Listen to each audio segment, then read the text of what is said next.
예순이 넘어서도 여전히 나이 들면 다 그런 거지 라고 말하며 아픈 무릎을 그냥 넘기고 있다면 그 고통은 쉽게 당신을 떠나지 않을 것입니다. 나는 오래 살았습니다. 오래 살면서 알게 된 한 가지 진실이 있습니다. 사람을 무너뜨리는 것은 세월이 아니라 세월이 보내는 신호를 무시하는 태도라는 것입니다. 아침에 눈을 뜨고도 바로 일어나지 못한 채 침대 가장자리에 앉아 무릎을 한참 주무르던 기억, 손끝이 얼음처럼 차가워 컵을 잡는 것도 조심스러웠던 순간, 온몸이 돌처럼 굳어 화장실까지 가는 길이 먼 여정처럼 느껴졌던 그 시간들, 그것을 우리는 쉽게 늙었으니까 라고 말합니다. 하지만 나는 묻고 싶습니다. 정말로 그것이 단지 나이 때문일까요? 우리 몸 안에는 눈에 보이지 않는 불씨가 있습니다. 그 불씨는 조용히 타오릅니다. 소리도 없고 연기도 없습니다. 그러나 그 불길은 관절을 태우고 혈관을 타고 돌며 때로는 기억의 문 앞까지 다가갑니다. 무릎이 붓고 계단이 두려워지고 작은 문턱에도 마음이 먼저 움츠러드는 이유가 거기에 있습니다. 더 무서운 것은 그 불길이 우리의 마음까지 식게 만든다는 사실입니다. 사람은 몸이 차가워지면 마음도 차가워집니다. 바깥에 나가는 일이 귀찮아지고 사람을 만나는 일이 피곤해집니다. 그렇게 한 걸음씩 세상에서 멀어집니다. 나는 많은 어르신들을 보았습니다. 아프니까 움직이기 싫고 움직이지 않으니까 근육이 약해지고 근육이 약해지니 더 쉽게 넘어집니다. 넘어지는 순간은 단순한 사고가 아닙니다. 그것은 자신감이 무너지는 순간입니다. 나는 이제 혼자서 못 사는 사람인가 하는 두려움이 그때부터 마음에 자리 잡습니다. 몸의 염증은 관절에만 머물지 않습니다. 그것은 삶의 의욕까지 갉아먹습니다. 우리는 종종 병을 적으로 생각합니다. 그러나 나는 조금 다르게 봅니다. 염증은 우리 몸이 보내는 신호입니다. 지금 무언가 잘못되고 있다라고 말해주는 경고입니다. 문제는 그 경고를 듣지 않는 데 있습니다. 불이 났는데도 연기쯤이야 하며 창문을 닫아버리는 것과 같습니다. 처음에는 작은 통증이었을지 모릅니다. 하지만 그 통증을 외면하면 어느 날 갑자기 걷는 법을 다시 배워야 하는 상황에 이르기도 합니다. 나는 부엌을 떠올립니다. 한국의 부엌에는 늘 작은 뿌리 하나가 있었습니다. 매운 향을 가진 잘게 썰어 국에 넣고 생선에 넣어 비린내를 잡던 그 뿌리. 우리는 그것을 대수롭지 않게 여깁니다. 그러나 그 향 속에는 따뜻함이 있습니다. 차가운 바람이 불던 겨울, 어머니는 그 뿌리를 끓여 차로 내주었습니다. 그 차 한 잔이 몸을 덮이고 마음을 풀어주었습니다. 나는 그것을 단순한 음식 재료로 보지 않습니다. 그것은 따뜻함을 잃지 말라는 오래된 가르침이었습니다. 몸 안에 불은 두 종류가 있습니다. 하나는 생명을 지키는 불입니다. 또 하나는 스스로를 태우는 불입니다. 우리가 해야 할 일은 그 불의 방향을 바꾸는 것입니다. 차갑게 굳어가는 몸에 다시 순환을 불어넣고 멈춰버린 마음에 다시 온기를 돌게 하는 일, 그것은 거창한 일이 아닙니다. 작은 습관에서 시작됩니다. 아침에 일어나 따뜻한 것을 마시고 잠깐이라도 햇빛을 쬐고 다리를 움직이는 것, 그런 사소한 행동이 우리 몸의 흐름을 바꿉니다. 나는 오늘 기적을 말하려는 것이 아닙니다. 모든 병이 사라진다는 말을 믿지 않습니다. 대신 나는 묻고 싶습니다. 당신은 아직 당신 몸의 소리를 듣고 있습니까? 아직 당신 삶에 온기를 남겨두고 있습니까? 나이가 들수록 필요한 것은 강한 약이 아니라 스스로를 돌보겠다는 결심입니다. 몸속에서 타오르는 보이지 않는 불을 외면하지 않는 용기입니다. 그 용기가 있다면 우리는 늙어도 무너지지 않습니다. 우리는 늙어가면서도 따뜻할 수 있습니다. 사람은 아프기 시작하면 먼저 움직임을 줄입니다. 무릎이 아프니 산책을 미루고 허리가 뻐근하니 마루에 앉는 것도 피합니다. 그렇게 하루 이틀 쉬다 보면 몸은 금세 편해지는 듯합니다. 그러나 그 편안함은 오래가지 않습니다. 움직이지 않는 근육은 점점 가늘어지고 힘을 잃습니다. 허벅지가 약해지면 무릎은 더 큰 부담을 짊어집니다. 몸이 흔들리기 시작하면 마음도 함께 흔들립니다. 혹시 넘어지면 어쩌지 하는 생각이 머릿속에 자리를 잡습니다. 계단 앞에서 한참을 서 있다가 결국 돌아서는 날이 늘어납니다. 바깥 공기보다 집안의 공기가 익숙해지고 익숙함은 곧 고립이 됩니다. 나는 그것을 여러 번 보았습니다. 낙상은 단순히 넘어지는 사건이 아닙니다. 그것은 한 사람의 삶의 반경이 줄어드는 순간입니다. 한번 넘어지고 나면 몸이 아니라 마음이 먼저 움츠러듭니다. 넘어지지 않기 위해 움직이지 않는 선택을 합니다. 그러나 아이러니하게도 움직이지 않으면 더 쉽게 넘어집니다. 이 작은 악순환이 노년의 삶을 빠르게 좁혀갑니다. 우리 몸의 염증도 비슷합니다.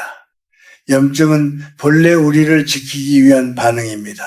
상처가 나면 붓고 열이 오르고 아픔이 찾아옵니다. 그것은 몸이 스스로를 보호하려는 신호입니다. 그러나 그 불씨가 꺼지지 않고 계속 타오르면 이야기가 달라집니다.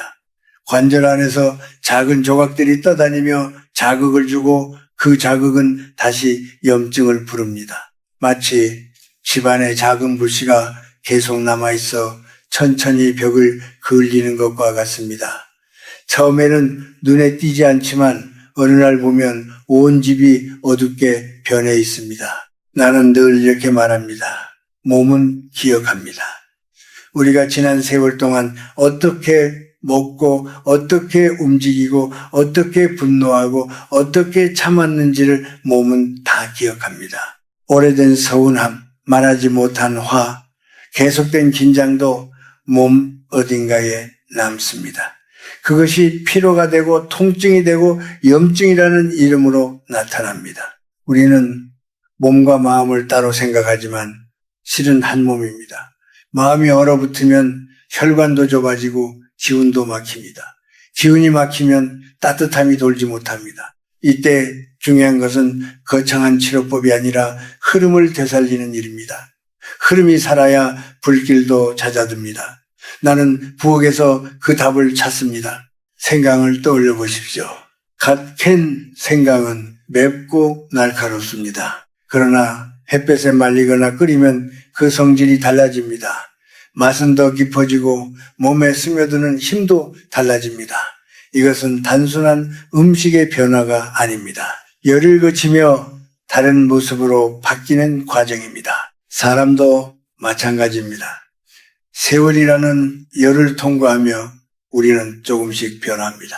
고통을 겪은 사람은 더 깊어지고 상처를 이겨낸 사람은 더 따뜻해집니다. 연구에서는 생강이 통증을 줄이는 데 도움을 줄 수 있다고 말합니다. 일정한 양을 꾸준히 섭취했을 때 근육통이 완화되었다는 보고도 있습니다. 그러나 나는 숫자보다 태도를 더 중요하게 봅니다. 하루 이틀이 아니라 꾸준히 몸을 돌보겠다는 마음이 중요합니다.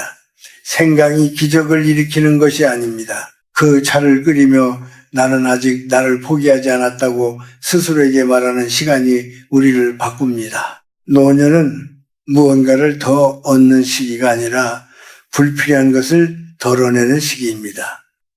과한 욕심, 지나친 걱정, 남과의 비교를 내려놓을수록 몸의 긴장도 풀립니다. 긴장이 풀리면 숨이 깊어지고 숨이 깊어지면 몸 안의 흐름도 부드러워집니다. 그렇게 조금씩 불길은 약해집니다. 나는 묻고 싶습니다. 당신은 지금 어떤 선택을 하고 있습니까? 아프다고 멈추고 있습니까? 아니면 아프지만 조금씩 움직이고 있습니까? 세월을 탓하며 등을 돌리고 있습니까? 아니면 세월과 손을 잡고 천천히 걷고 있습니까? 염증은 하루아침에 생긴 것이 아닙니다. 그러니 하루아침에 사라지지도 않습니다. 그러나 방향을 바꾸는 일은 오늘 당장 할 수 있습니다. 작은 뿌리 하나를 물에 넣고 끓이는 일처럼 소박하지만 꾸준한 선택이 우리 몸의 기억을 다시 써 내려갈 것입니다. 많은 분들이 내게 이렇게 말합니다. 무릎이 아파서 그렇지요. 손이 저려서 그렇지요. 그러나 나는 그 말 속에서 다른 소리를 듣습니다. 그 아픔 뒤에 숨어있는 외로움의 기책을 봅니다. 나이가 들수록 사람은 점점 투명해집니다. 집 안에서는 조용히 움직이고 밖에 나가면 자리를 양보받는 존재가 됩니다.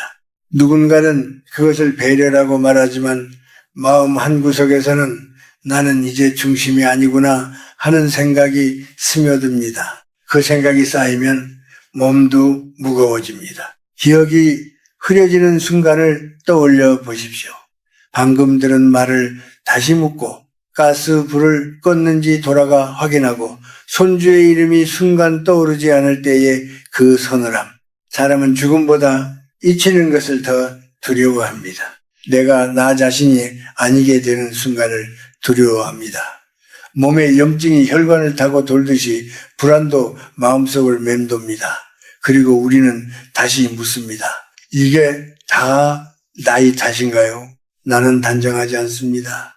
그러나 한 가지는 말할 수 있습니다. 몸이 차가워지면 기억도 흐려집니다. 피가 잘 돌지 않으면 생각도 느려집니다. 따뜻함은 단순한 온도가 아니라 생명의 흐름입니다. 겨울밤 작은 부엌에서 김이 모락모락 나는 차 한 잔을 마실 때 우리는 단순히 목을 적시는 것이 아닙니다. 우리는 스스로에게 말합니다. 나는 아직 나를 돌보고 있다. 그 다짐이 사람을 지탱합니다. 생강의 매운맛은 혀를 찌르지만 그 뒤에는 은근한 단맛이 남습니다. 인생도 그렇습니다. 젊은 날의 열정은 날카롭고 거칠지만 세월을 통과하면 부드러워집니다. 생강을 말리거나 끓이면 성질이 달라지듯이 사람도 고통을 통과하며 변합니다. 나는 병을 이기는 방법을 말하는 것이 아닙니다. 나는 병과 함께 사는 태도를 말하고 있습니다. 병을 원망하며 하루를 보내는 사람과 병이 보내는 신호를 읽으며 삶을 정리하는 사람은 다르게 늙어갑니다. 어떤 분들은 기적을 원합니다. 이것만 먹으면 괜찮아지겠지. 이 약만 있으면 다시 예전처럼 걸을 수 있겠지. 그러나 나는 솔직하게 말하고 싶습니다. 우리를 지탱하는 것은 단 하나의 물질이 아닙니다. 그것은 습관입니다. 매일 같은 시간에 일어나고 따뜻한 물을 마시고 잠깐이라도 다리를 움직이고 햇빛을 보는 일, 그 반복 속에서 몸은 안정을 찾습니다. 생강차는 약이라기보다 의식입니다. 하루를 시작하는 작은 예식입니다. 그 예식은 우리에게 아직 늦지 않았다고 속삭입니다. 나는 또 한 가지를 생각합니다. 염증은 몸 안에 분노와도 닮았습니다. 오래 참아온 말, 삼켜버린 눈물, 풀지 못한 서운함이 마음에 남으면 그것은 긴장이 됩니다. 긴장은 혈관을 좁히고 숨을 얕게 만듭니다. 얕은 숨은 몸을 더 차갑게 합니다. 그래서 나는 노년에게 필요한 것은 단지 약이 아니라 화해라고 말합니다. 자식과의 오해를 조금 풀고 친구와의 오래된 상처를 내려놓고 무엇보다 자신과 화해하는 일, 나는 여기까지 잘 왔다고 스스로를 인정하는 순간 몸의 긴장도 조금은 풀립니다. 생강이 모든 병을 없애주지는 않습니다. 그러나 그것은 상징입니다. 따뜻함을 잃지 말라는 상징, 흐름을 멈추지 말라는 상징입니다. 우리가 매일 그 향을 맡고 그 맛을 느낄 때 우리는 기억합니다. 차가움 속에 오래 머물지 말자고, 스스로를 방치하지 말자고 나는 당신에게 묻습니다. 지금 당신의 아픔은 어디에서 시작되었습니까? 단지 무릎입니까? 아니면 마음입니까? 당신은 여전히 누군가의 이름을 또박또박 부르고 있습니까? 아니면 이미 스스로를 잊어가고 있습니까? 늙는다는 것은 약해지는 것이 아니라 정리하는 것입니다. 필요 없는 두려움을 내려놓고 남은 온기를 지키는 일입니다. 그 온기가 남아있는 한 우리는 완전히 무너지지 않습니다. 기억이 조금 느려져도, 걸음이 조금 늦어져도 마음에 불씨가 남아있다면 우리는 여전히 살아있습니다. 이제 나는 거창한 말을 하지 않겠습니다. 대신 아주 작은 실천 3가지만 이야기하려 합니다. 나이가 들수록 삶은 복잡해지는 것이 아니라 단순해져야 합니다. 지켜야 할 것도 내려놓아야 할 것도 분명해집니다. 몸 안의 불길을 다스리는 일도 마찬가지입니다. 거대한 결심보다 매일의 작은 습관이 더 오래 갑니다. 첫째는 아침의 따뜻함입니다. 눈을 뜨자마자 차가운 물 대신 따뜻한 물 한 잔을 마시는 것, 그리고 가능하다면 생강을 조금 넣어 우려 마시는 일입니다. 양은 많지 않아도 됩니다. 얇게 썬 몇 조각이면 충분합니다. 중요한 것은 양이 아니라 반복입니다. 어제도 마셨고 오늘도 마셨다는 그 꾸준함이 몸을 안심시킵니다. 우리 몸은 일정함을 좋아합니다. 매일 같은 시간에 따뜻한 것이 들어오면 몸은 서서히 긴장을 풀기 시작합니다. 단 지나치게 많이 먹으려 하지 마십시오. 매운맛이 강하다고 더 큰 효능이 있는 것은 아닙니다. 속이 약한 분이라면 식후에 마셔도 됩니다. 몸은 경쟁의 대상이 아닙니다. 설득의 대상입니다. 둘째는 음식 속에 자연스럽게 녹여내는 것입니다. 생강을 약처럼 따로 챙기기보다 평소의 밥상에 조금씩 더하는 것이 좋습니다. 생선 조림에, 국물에, 볶음에 넣어보십시오. 생강은 비린내를 잡아줍니다. 나는 그 모습을 볼 때마다 생각합니다. 인생도 이와 같다고. 세월이 남긴 냄새를 없애는 데는 강한 향이 필요합니다. 분노와 원망의 냄새를 없애는 데는 따뜻한 이해가 필요합니다. 밥을 지으며 손수 양념을 다듬는 그 시간이 곧 마음을 다듬는 시간입니다. 밖에서 사 먹는 음식은 편리하지만 스스로 끓여 먹는 국 한 그릇에는 자신을 돌보는 마음이 담깁니다. 셋째는 움직임입니다. 아무리 좋은 것을 먹어도 몸이 굳어 있으면 흐름은 살아나지 않습니다. 무릎이 아프다고 해서 완전히 멈추지 마십시오. 물론 무리해서는 안 됩니다. 그러나 벽을 짚고라도 천천히 일어서 보십시오. 의자에 앉았다가 다시 일어나는 연습을 하루에 몇 번만 해도 허벅지 근육은 조금씩 살아납니다. 그 근육이 당신을 지탱합니다. 넘어지지 않게 하는 힘은 약이 아니라 근육입니다. 저녁에 무릎이 많이 뻐근하다면 따뜻한 수건으로 찜질을 해도 좋습니다. 다만 피부가 약한 분은 조심하십시오. 따뜻함은 도움이 되지만 자극은 오히려 상처를 남길 수 있습니다. 그리고 나는 꼭 덧붙이고 싶습니다. 지금 먹고 있는 약을 스스로 끊지 마십시오. 약은 약의 역할이 있습니다. 생강이나 다른 음식은 그것을 돕는 보조일 뿐입니다.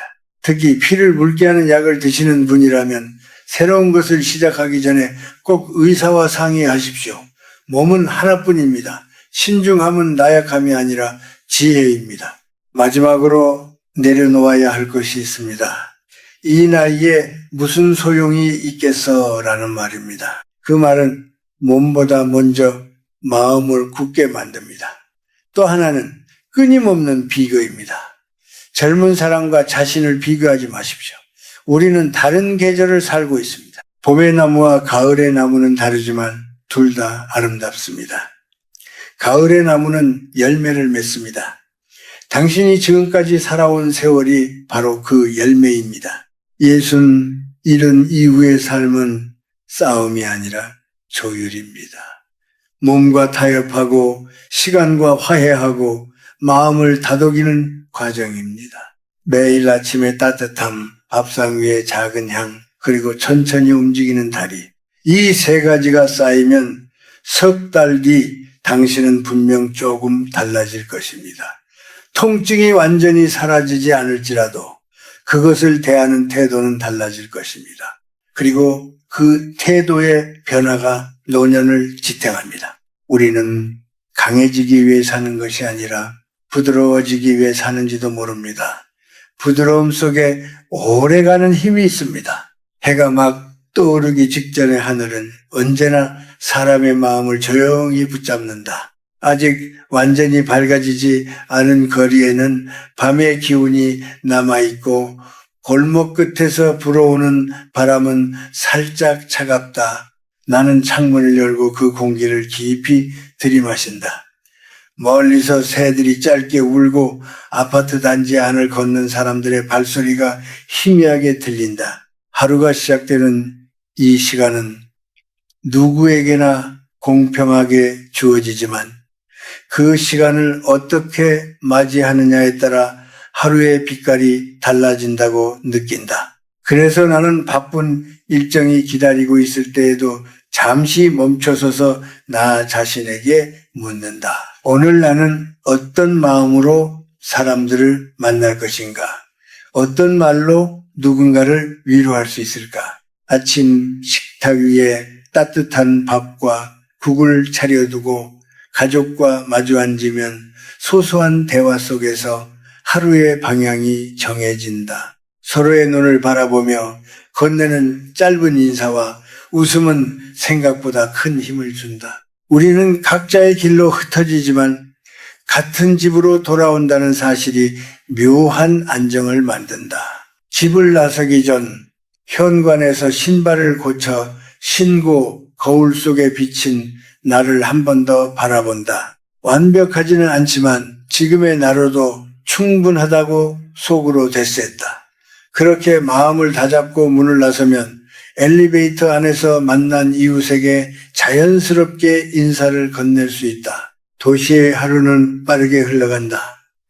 버스와 지하철 안에서는 저마다의 생각에 잠긴 얼굴들이 보인다. 누군가는 이어폰을 끼고 음악을 듣고 누군가는 휴대전화 화면을 바라보며 손가락을 바쁘게 움직인다. 그 속에서 나는 잠시 눈을 감고 스스로의 숨소리에 집중한다. 복잡한 세상 속에서도 나를 잃지 않기 위해서는 작은 쉼이 필요하다. 업무가 시작되면 해야 할 일들이 한꺼번에 밀려오지만 나는 한 가지씩 차분하게 해결하려 애쓴다. 실수할 때도 있고 뜻대로 되지 않아 속이 상할 때도 있지만 그 또한 배움의 한 부분이라고 받아들이려 한다. 점심시간이 되면 동료들과 함께 식당으로 향한다. 따뜻한 국물 한 숟갈이 몸을 풀어주고 웃으며 나누는 이야기들이 마음을 가볍게 한다. 우리는 서로 다른 배경과 생각을 가지고 있지만 같은 공간에서 같은 시간을 보낸다는 사실이 우리를 묶어준다. 누군가의 고민을 들으며 고개를 끄덕이고 나의 이야기를 털어놓으며 공감을 얻는다. 그렇게 사람과 사람 사이의 거리는 조금씩 좁혀진다. 해가 기울기 시작하면 창밖의 빛도 부드러워진다. 하루 동안 쌓인 피로가 어깨를 누르지만 그만큼 해낸 일들이 떠오른다. 완벽하지는 않았어도 최선을 다했다는 생각이 나를 다독인다. 퇴근길에 마주하는 노을은 언제 보아도 아름답다. 붉게 물든 하늘 아래를 걷다 보면 오늘 하루가 나에게 남긴 의미를 천천히 되새기게 된다. 집으로 돌아와 불을 켜고 조용한 방에 앉으면 낮 동안의 소란이 거짓말처럼 사라진다. 나는 따뜻한 차 한 잔을 마시며 오늘의 감정들을 차분히 정리한다. 삶은 거창한 사건들로만 이루어져 있지 않다. 오히려 이런 사소한 순간들이 모여 하루를 만들고 그 하루들이 쌓여 한 사람의 이야기가 된다.